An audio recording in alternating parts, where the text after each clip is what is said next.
Historias de la Gran Navarra. Ahora, podcast, todos los miércoles a las 9 de la noche. No te lo pierdas.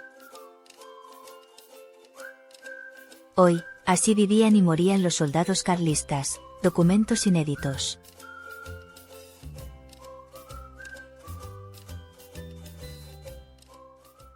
Bienvenidos a nuestra inmersión de hoy, donde nos adentraremos en un documento histórico único, los interrogatorios a soldados carlistas, realizados en Navarra durante los últimos años de la Primera Guerra Carlista, entre 1238 y 1239. Exacto, estos interrogatorios que se encuentran en el Archivo General Militar de Madrid nos brindan una oportunidad excepcional para comprender las experiencias y motivaciones de aquellos que lucharon por la causa carlista. Es fascinante pensar que a través de estos documentos podemos acceder a las voces de aquellos que vivieron la guerra en carne propia, la mayoría de ellos provenientes de diferentes rincones de Navarra. Imagínense más de 670 declaraciones individuales y grupales recogidas principalmente en Pamplona y Larraga.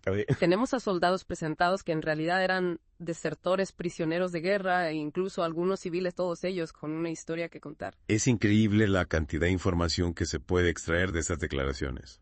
Empezamos por comprender quiénes eran estos soldados. Claro que sí. La mayoría de los soldados interrogados eran originarios de Navarra, algunos de Aibar, otros de Artajona, Caparroso, Caseda, Larraga, Lombier. ¿Talla? Sus nombres nos transportan a esos pueblos y nos permiten visualizar el impacto del conflicto en la región. Me imagino que sus historias nos revelarán mucho sobre la vida cotidiana en el ejército carlista, ¿verdad? Absolutamente. Por ejemplo, uno de los aspectos que se puede reconstruir a partir de los interrogatorios es cómo vestían estos soldados.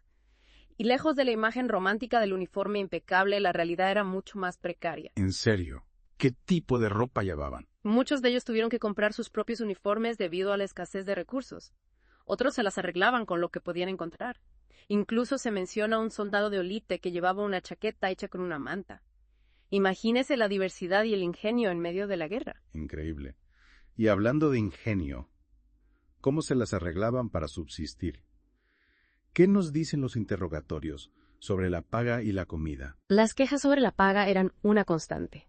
Un soldado de Auis menciona en su declaración que llevaba más de un año sin recibir su sueldo. ¿Un año? Un año. Y hablamos de un real diario, una cantidad irrisoria. Es desgarrador pensar en las dificultades que debieron enfrentar. ¿Y qué hay de la comida? ¿Con qué se alimentaban? La dieta era básica, por no decir escasa. Pan, carne de baja calidad, a veces tocino rancio y legumbres, principalmente alubias o habas. En algunas declaraciones se menciona que complementaban su alimentación con lo que podían conseguir en los pueblos, ya sea mendigando o incluso robando. Es impactante. En un contexto tan difícil, ¿cómo se mantenía la disciplina en el ejército carlista? La disciplina era un asunto complejo. Los castigos eran frecuentes, principalmente palos, y la severidad variaba según la gravedad de la falta. Deserción, insubordinación, robo. Cualquier acción que se considerara una amenaza para el orden podía ser castigada. ¿Se puede saber con qué frecuencia se aplicaban estos castigos? Un soldado de Exari Aranaz relata en su interrogatorio haber recibido 50 palos por llegar tarde a la formación.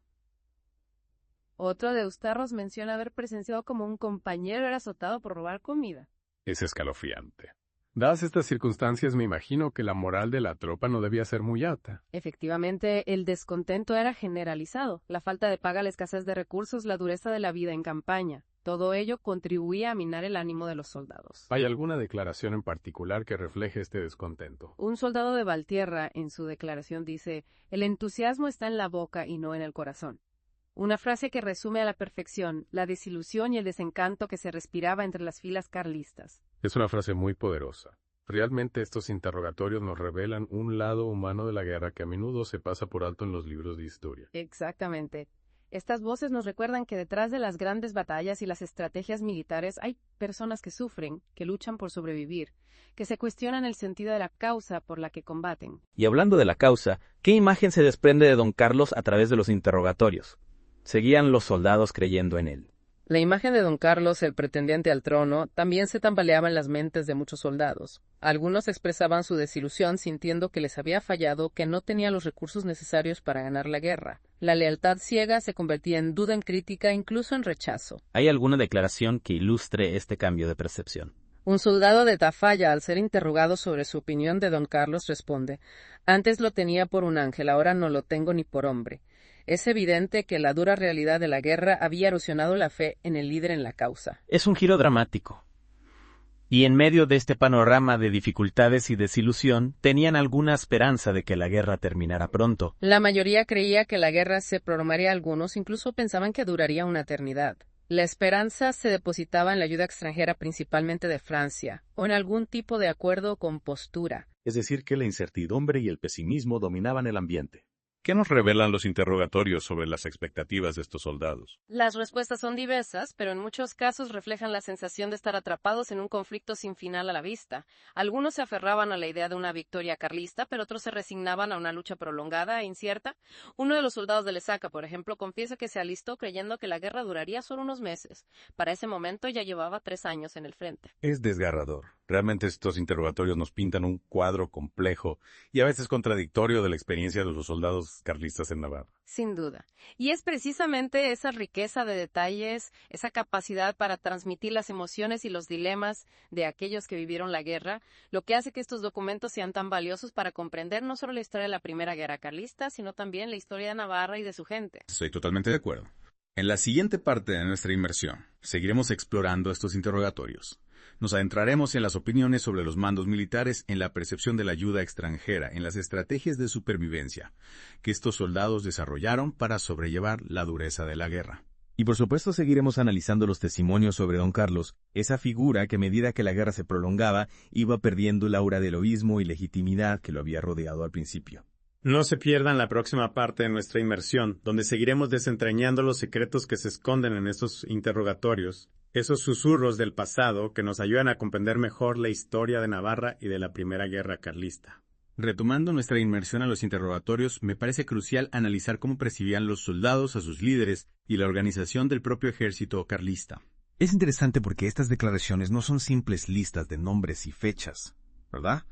Nos permiten asomarnos a las dinámicas internas, las fortalezas, las debilidades y las complejas relaciones entre la tropa y sus mandos en la Navarra carlista. Exacto. Y al analizar las respuestas encontramos una mezcla fascinante de respeto-temor, incluso crítica hacia los oficiales. Por ejemplo, se menciona con frecuencia a Rafael Maroto, quien reorganizó el ejército con mano dura, llegando a aplicar la pena de muerte a generales considerados desleales. Maroto con biznegnaje imponente sin duda. Para quienes no lo sepan, ¿podría explicarnos brevemente quién era y qué papel desempeñó en la guerra? Claro que sí. Rafael Maroto fue un general carlista que asumió el mando del Ejército del Norte en un momento crítico de la guerra. Era conocido por su disciplina férrea y su determinación para lograr la victoria, incluso a costa de tomar decisiones drásticas. Entiendo. Entonces, ¿cómo era la vida diaria bajo el mando de Maroto y otros oficiales? ¿Qué nos dicen los soldados sobre la disciplina, el entrenamiento y la organización de las tropas? Bueno, la disciplina se mantenía a través de un sistema de castigos que, como mencionamos antes, podía ser bastante duro. Los palos eran comunes, pero también se habla de arrestos, guardias nocturnas adicionales e incluso la cadena para las faltas más graves. ¿Y qué hay del entrenamiento? ¿Estaban estos soldados navarros bien preparados para la guerra? Las respuestas varían. Algunos mencionan haber recibido instrucción en el manejo de armas y en táctica militar, pero otros confiesan no tener mucha experiencia. Imagino que la calidad del entrenamiento dependía del batallón, la región e incluso la disponibilidad de recursos. Tiene sentido. Ahora bien, la guerra requiere no solo de hombres, sino también de recursos. ¿Cómo se financiaba y equipaba el ejército carlista en Navarra? ¿Tenían acceso a armamento, municiones, hospitales? Las dificultades financieras eran evidentes. La falta de paga a la tropa era un problema crónico que afectaba la moral y la disciplina. En cuanto al armamento era diverso. Algunos mencionan fusiles, otros solo armas blancas. Y la atención médica, digamos que dejaba mucho que desear. Los hospitales eran escasos y la atención médica básica. En este contexto de escasez y precariedad, la ayuda extranjera se convertía en una cuestión vital. ¿Qué nos dicen los interrogatorios sobre cómo se percibía esta ayuda, especialmente la proveniente de Francia? La esperanza en la intervención francesa era palpable en muchos testimonios. Muchos soldados creían que la llegada de tropas francesas podría inclinar la balanza a favor de la causa carlista. Hablan de rumores, noticias, incluso preparativos para recibir a estos aliados. Y era una esperanza realista. ¿Tenían los carlistas razones para creer en la ayuda de Francia? Es difícil saberlo con certeza. Es posible que algunos líderes carlistas exageraran la posibilidad de una intervención francesa para mantener la moral de la tropa. O quizás algunos soldados se aferraban a esa esperanza como una forma de negar la cruda realidad de la guerra. Sea como fuera, la guerra se prolongaba, y con ella las penalidades y el desgaste. ¿Qué estrategias de supervivencia desarrollaron estos soldados navarros para sobrellevar la dureza del conflicto? Ahí es donde vemos la increíble capacidad de adaptación del ser humano. Algunos recurrían al ingenio reparando sus propias ropas buscando alimentos por su cuenta. Otros se apoyaban en la solidaridad entre compañeros compartiendo lo poco que tenían. Conmovedor. A pesar de las dificultades, la vida seguía y con ella la necesidad de encontrar formas de resistir, de sobrevivir. Y en medio de esta lucha por la supervivencia, la figura de don Carlos, el pretendiente al trono, seguía presente. ¿Cómo se percibía su liderazgo a medida que la guerra se prolongaba? Los interrogatorios nos muestran un cambio gradual en la percepción de don Carlos. La imagen del líder carismático y victorioso se va desvaneciendo, dando paso a la figura de un hombre aislado, indeciso, incapaz de cumplir sus promesas. Es decir, que la dura realidad de la guerra erosionó la fe en el líder en la causa. Precisamente.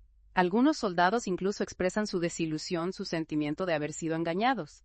En este punto, con la moral de la tropa minada, las dificultades financieras agudizadas y la ayuda extranjera convertida en una promesa incumplida, surge la pregunta: ¿cómo se llegó al final de la guerra? ¿Qué factores precipitaron el desenlace del conflicto? Una pregunta crucial que estoy seguro que muchos de nuestros oyentes se estarán haciendo. Exacto.